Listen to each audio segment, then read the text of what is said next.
Toll ಶುಲ್ಕ ಹೆಚ್ಚಾಗಿರೋದು, diesel ಶುಲ್ಕ ಹೆಚ್ಚಾಗಿರೋದು, ಇಂಥ ಅನೇಕ ವಿಚಾರಗಳ ವಿರುದ್ಧವಾಗಿ ನಿನ್ನೆಯಿಂದ ಲಾರಿ ಮಾಲೀಕರು ಮುಷ್ಕರವನ್ನು ಮಾಡ್ತಾ ಇದ್ದಾರೆ. 2 ಸಾರಿ ಸಭೆ ನಡೆಸಿದ್ರು ಕೂಡ ಸಾರಿಗೆ ಸಚಿವರು ಹಾಗೂ ಮುಖ್ಯಮಂತ್ರಿಗಳು ಸಂಧಾನ ಸಭೆ ವಿಫಲ ಆಯಿತು. ಇವತ್ತು ಕೂಡ ಲಾರಿ ಮುಷ್ಕರ ಮುಂದುವರೆದಿದೆ. ಏನು ಅದರ ಪ್ರಭಾವ ನೋಡಿ.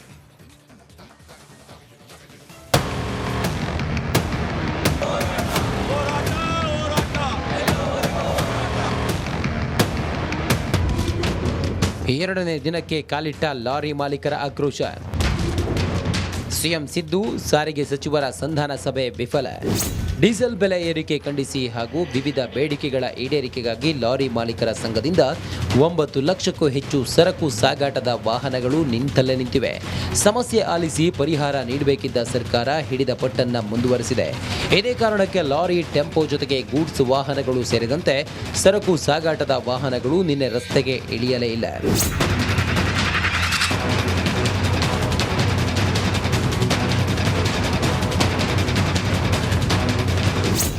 ಒಟ್ಟು 6 ಬೇಡಿಕೆಗಳ ಈಡೇರಿಕೆಗಾಗಿ ಲಾರಿ ಮಾಲೀಕರ ಅಸೋಸಿಯೇಷನ್ ಹೋರಾಟಕ್ಕೆ ಇಳಿದಿದೆ. ಲಾರಿ ಸಂಘ ವರ್ಸಸ್ ಸರ್ಕಾರ. ಡೀಸೆಲ್ ದರ ಕಡಿಮೆ ಮಾಡಬೇಕು, ಟೋಲ್ ಹಣ ವಸೂಲಿ ನಿಲ್ಲಿಸಬೇಕು, ಆರ್ಟಿಒ ಬಾರ್ಡರ್ ಚೆಕ್ ಪೋಸ್ಟ್ ತೆಗೆಯಬೇಕು, ಎಫ್ಸಿ ಫಿಟ್ನೆಸ್ ಶುಲ್ಕ ಕಡಿಮೆ ಮಾಡಬೇಕು, ಬೆಂಗಳೂರಲ್ಲಿ ಸಾಗಾಣಿಕೆ ವಾಹನಗಳಿಗೆ ಎಂಟ್ರಿ ಕೊಡಬೇಕು, ಲಾರಿ ಚಾಲಕರ ಮೇಲೆ ಹಲ್ಲೆ ನಿಲ್ಲಬೇಕು. ಲಾರಿ ಅಸೋಸಿಯೇಷನ್ ಹಾಗೂ ಸಾರಿಗೆ ಇಲಾಖೆಯೊಂದಿಗೆ ನಡೆದ ಸಂಧಾನ ಸಭೆ ವಿಫಲವಾಗಿದೆ. ಬಳಿಕ ಸಿಎಂ ಸಿದ್ದರಾಮಯ್ಯ ನೇತೃತ್ವದಲ್ಲಿ ನಡೆದ ಮೀಟಿಂಗ್ ಸಹ ವಿಫಲವಾಗಿದ್ದು, ಇಂದು ಮುಷ್ಕರ ಮುಂದುವರಿಸಲು ಲಾರಿ ಮಾಲೀಕರು ನಿರ್ಧರಿಸಿದ್ದಾರೆ. ರಾಜ್ಯ ಸರ್ಕಾರ ನಮ್ದು 2 ಬೇಡಿಕೆನ ಒಪ್ಕೊಂಡಿಲ್ಲ. ಫಿಕ್ಚರ್ಸ್ನ ಬಾಡಿಗೆ ಮಾಡಿ, ನೀವು ಹೆಂಗೆ ಕಾರು ಮಾಡಿದಿರಾ, ಆಟೋ ಮಾಡಿದಿರಾ, ಬಸ್ನಲ್ಲಿ ಮಾಡಿದಿರಾ, ಆ ಥರ ನಮೂನು ಮಾಡಿ ಅಂತ ಹೇಳಿದ್ವಿ. ಅದು ಟೈಮ್ ಬೇಕು ಅಂತ ಹೇಳಿದ್ರು. ಏನೇ ಆಗಲಿ ನಮಗೆ ಫಿಕ್ಚರ್ಸ್ನ ಬಾಡಿಗೆ ಮಾಡಲಿ, ಇಲ್ಲ ಡೀಸೆಲ್ ಬೆಲೆ ಕಡಿಮೆ ಮಾಡಲಿ. ಆದರೆ ಈ 18 ಟೋಲ್ನ ಕೂಡಲೇ ರದ್ದು ಮಾಡಬೇಕು ಅಂತ ಕೇಳಿದ್ವಿ. ಅವರು ಇನ್ನೂ ಆಕ್ಸೆಪ್ಟ್ ಮಾಡಿಲ್ಲ. ಅದರಿಂದ ಅನಿರ್ದಿಷ್ಟಕಾಲ ಮುಷ್ಕರ, ಇನ್ನು ಉಗ್ರವಾದ ಹೋರಾಟಕ್ಕೆ ಲಾರಿ ಮಾಲೀಕರು ತಯಾರಾಗ್ತಾರೆ. ಸಾರ್ವಜನಿಕರ ಹಿತದೃಷ್ಟಿಯಿಂದ ಮಾಡೋದು ಬೇಡ ಅಂತ ಹೇಳಿದ್ದಾರೆ.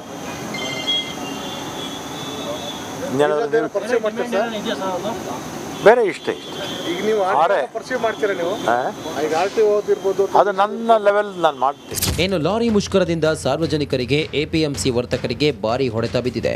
ಲಾರಿ ಮುಷ್ಕರಕ್ಕೆ ಷಣ್ಮುಗಪ್ಪ ಏಕಾಏಕಿ ತೀರ್ಮಾನಕ್ಕೆ ಅಸಮಾಧಾನ ಹೊರಹಾಕಿದ್ರು. ಈ ಬಗ್ಗೆ ಮಾತನಾಡಿ ಈರುಳ್ಳಿ, ಆಲೂಗಡ್ಡೆ ವರ್ತಕರ ಸಂಘದ ಅಧ್ಯಕ್ಷ ಉದಯ್ ಶಂಕರ್, ಲಾರಿ ಮುಷ್ಕರದಿಂದ ವರ್ತಕರಿಗೆ, ಗ್ರಾಹಕರಿಗೆ ಹೊಡೆತ ಬಿದ್ದಿದೆ. ಮಾರುಕಟ್ಟೆಗೆ ಈರುಳ್ಳಿ, ಬೆಳ್ಳುಳ್ಳಿ, ಆಲೂಗಡ್ಡೆ ಹೀಗೆ ದಿನಬಳಕೆ ವಸ್ತುಗಳು ಬರಲಿಲ್ಲ ಅಂದರೆ ತುಂಬ ತೊಂದರೆ ಆಗುತ್ತೆ ಅಂದಿದ್ದಾರೆ. ಈ ಎಲ್ಲ ಹೊಡೆತಗಳು ಇವತ್ತು ಲೋಡ್ ಆಗದೆ ಇದ್ದರೆ ಹೊರಗಡೆಯಿಂದ ಬರೋ ಗ್ರಾಹಕರಿಗಿರ್ಬೋದು, ರೈತರು ಲೋಡ್ ಮಾಡ್ಕೊಂಡು ಬಂದಿರೋದು, ಮಧ್ಯ ದಾರಿಯಲ್ಲಿ ನಿಂತಿರೋ ನಮ್ಮ ಗಾಡಿಗಳಿರ್ಬೋದು. ಕಾರಣ ಏನಂದರೆ ಈಗ ಆಗ್ರಾ, ಇಂದೂರು ಎಲ್ಲ ಲೋಡ್ ಮಾಡಿ ಬಂದರೆ ಸುಮಾರು 5 ದಿನ ಆಗುತ್ತೆ ಬೆಂಗಳೂರು ಬರೋಕ್ಕೆ. ಆ ಗಾಡಿಗಳೆಲ್ಲ ಅದೆಲ್ಲ ಜಮೀನು ಮಾಲ್ನ ಇವರು ರೋಡ್ಗಳಲ್ಲಿ ನಿಲ್ಲಿಸ್ಬಿಟ್ಟಾಗ ರಸ್ತೆ ಈ ವೆದರ್ಗೆ ಮತ್ತು ಅಲ್ಲಿನ ವೆದರ್ಗೆ ಸೇರಿ ತೊಂದರೆ ಆಗಿ ಮಾಲು ಲಕ್ಷಾಂತರ ರೂಪಾಯಿ ಮಾಲು ಡ್ಯಾಮೇಜ್ ಬರೋ ಚಾನ್ಸಸ್ ಇದೆ sir.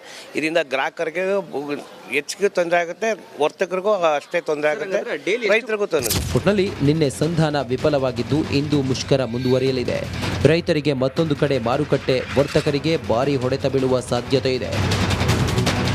Veeresh Hiremath, metro bureau, republic Kannada. ಇನ್ನಷ್ಟು ಅಪ್ಡೇಟ್ ಪಡ್ಕೊಳ್ಳೋಣ ನಮ್ಮ ಪ್ರತಿನಿಧಿ ವೀರೇಶ್. ಟೋಲ್ ಶುಲ್ಕ ಹೆಚ್ಚಾಗಿರೋದು, ಡೀಸೆಲ್ ಶುಲ್ಕ ಹೆಚ್ಚಾಗಿರೋದು, ಇಂಥ ಅನೇಕ ವಿಚಾರಗಳ ವಿರುದ್ಧವಾಗಿ ನಿನ್ನೆಯಿಂದ ಲಾರಿ ಮಾಲೀಕರು ಮುಷ್ಕರವನ್ನು ಮಾಡ್ತಾ ಇದ್ದಾರೆ. 2 ಸಾರಿ ಸಭೆ ನಡೆಸಿದ್ರು ಕೂಡ ಸಾರಿಗೆ ಸಚಿವರು ಹಾಗೂ ಮುಖ್ಯಮಂತ್ರಿಗಳು ಸಂಧಾನ ಸಭೆ ವಿಫಲ ಆಯಿತು. ಇವತ್ತು ಕೂಡ ಲಾರಿ ಮುಷ್ಕರ ಮುಂದುವರೆದಿದೆ. ಏನು ಅದರ ಪ್ರಭಾವ ನೋಡಿ.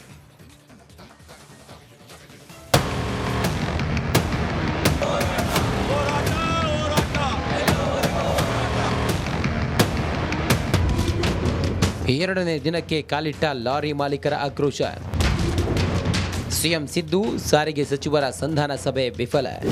ಡೀಸೆಲ್ ಬೆಲೆ ಏರಿಕೆ ಖಂಡಿಸಿ ಹಾಗೂ ವಿವಿಧ ಬೇಡಿಕೆಗಳ ಈಡೇರಿಕೆಗಾಗಿ ಲಾರಿ ಮಾಲೀಕರ ಸಂಘದಿಂದ 9 ಲಕ್ಷಕ್ಕೂ ಹೆಚ್ಚು ಸರಕು ಸಾಗಾಟದ ವಾಹನಗಳು ನಿಂತಲ್ಲೇ ನಿಂತಿವೆ. ಸಮಸ್ಯೆ ಆಲಿಸಿ ಪರಿಹಾರ ನೀಡಬೇಕಿದ್ದ ಸರ್ಕಾರ ಹಿಡಿದ ಪಟ್ಟನ್ನ ಮುಂದುವರೆಸಿದೆ. ಇದೇ ಕಾರಣಕ್ಕೆ ಲಾರಿ, ಟೆಂಪೋ ಜೊತೆಗೆ ಗೂಡ್ಸ್ ವಾಹನಗಳು ಸೇರಿದಂತೆ ಸರಕು ಸಾಗಾಟದ ವಾಹನಗಳು ನಿನ್ನೆ ರಸ್ತೆಗೆ ಇಳಿಯಲೇ ಇಲ್ಲ.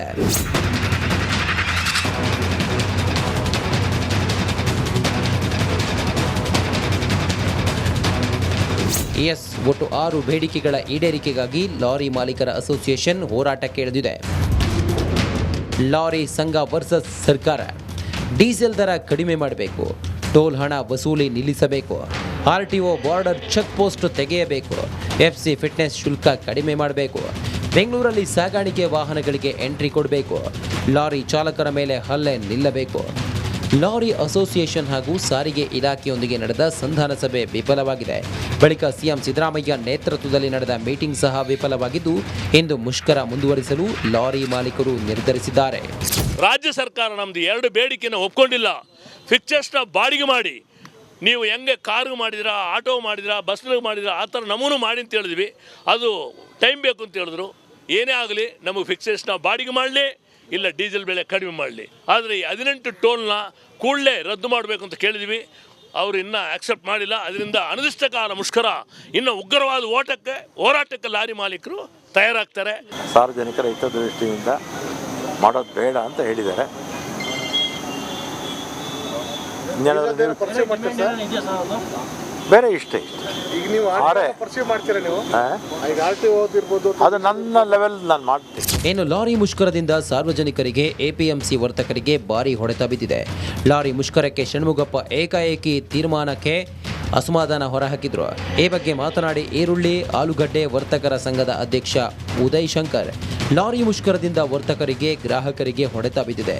ಮಾರುಕಟ್ಟೆಗೆ ಈರುಳ್ಳಿ, ಬೆಳ್ಳುಳ್ಳಿ, ಆಲೂಗಡ್ಡೆ ಹೀಗೆ ದಿನಬಳಕೆ ವಸ್ತುಗಳು ಬರಲಿಲ್ಲ ಅಂದರೆ ತುಂಬ ತೊಂದರೆ ಆಗುತ್ತೆ ಅಂದಿದ್ದಾರೆ.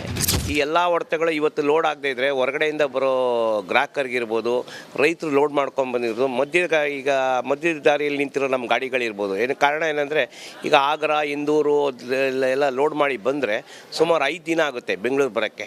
ಆ ಗಾಡಿಗಳೆಲ್ಲ ಅದೆಲ್ಲ ಜಮೀನು ಮಾಲ್ನ ಇವರು ರೋಡ್ಗಳಲ್ಲಿ ನಿಲ್ಲಿಸ್ಬಿಟ್ಟಾಗ ರಸ್ತೆ ಈ ವೆದರ್ಗೆ ಮತ್ತು ಅಲ್ಲಿನ ವೆದರ್ಗೆ ಸೇರಿ ತೊಂದರೆ ಆಗಿ ಮಾಲು ಲಕ್ಷಾಂತರ ರೂಪಾಯಿ ಮಾಲು ಡ್ಯಾಮೇಜ್ ಬರೋ ಚಾನ್ಸಸ್ ಇದೆ ಸರ್.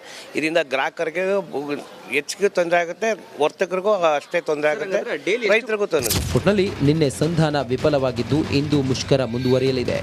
ರೈತರಿಗೆ ಮತ್ತೊಂದು ಕಡೆ ಮಾರುಕಟ್ಟೆ, ವರ್ತಕರಿಗೆ ಭಾರಿ ಹೊಡೆತ ಬೀಳುವ ಸಾಧ್ಯತೆ ಇದೆ. Veeresh Hiremath, metro bureau, republic Kannada. ಇನ್ನಷ್ಟು ಅಪ್ಡೇಟ್ ಪಡ್ಕೊಳ್ಳೋಣ ನಮ್ಮ ಪ್ರತಿನಿಧಿ ವೀರೇಶ್. ಟೋಲ್ ಶುಲ್ಕ ಹೆಚ್ಚಾಗಿರೋದು, ಡೀಸೆಲ್ ಶುಲ್ಕ ಹೆಚ್ಚಾಗಿರೋದು, ಇಂಥ ಅನೇಕ ವಿಚಾರಗಳ ವಿರುದ್ಧವಾಗಿ ನಿನ್ನೆಯಿಂದ ಲಾರಿ ಮಾಲೀಕರು ಮುಷ್ಕರವನ್ನು ಮಾಡ್ತಾ ಇದ್ದಾರೆ. 2 ಸಾರಿ ಸಭೆ ನಡೆಸಿದ್ರು ಕೂಡ ಸಾರಿಗೆ ಸಚಿವರು ಹಾಗೂ ಮುಖ್ಯಮಂತ್ರಿಗಳು ಸಂಧಾನ ಸಭೆ ವಿಫಲ ಆಯಿತು. ಇವತ್ತು ಕೂಡ ಲಾರಿ ಮುಷ್ಕರ ಮುಂದುವರೆದಿದೆ. ಏನು ಅದರ ಪ್ರಭಾವ ನೋಡಿ.